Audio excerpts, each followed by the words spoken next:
बातमी आता लाडक्या बहिणी योजनेसंदर्भात आहे। लाडकी बहिणी योजना ही बंद होणार नाहीये। खासदार सुनील तटकरे यांची स्पष्टोक्ती आहे। इतर राज्यांच्या तुलनेत महाराष्ट्र सुस्थितीत आहे। विरोधक आभास निर्माण करतायत असं ते म्हणतायत। विरोधकांना पराभव अद्याप पचवता आलेला नाही असंही तटकरेंनी स्पष्ट केलंय। अतिशय खोटा आभास या ठिकाणी विरोधक निर्माण करत आहेत।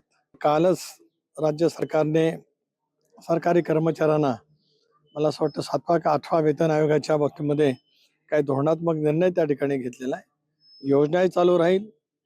राज्य प्रगतीपथावरती नेण्यासाठी भारत सरकारच्या माध्यमातून आणि राज्याची स्वतःची एक आर्थिक शिस्त आहे, राज्याची एक स्वतःची आर्थिक उभारणी आहे।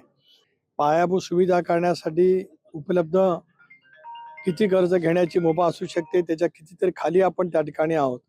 त्यामुळे हे राज्य प्रगतीपथावरती नक्कीच राहील। विरोधकांची आरडाओरड स्वाभाविकच आहे, कारण निवडणुकीमध्ये झालेला दारुण पराजय अजूनही विरोधकांना पचवता आला नाही।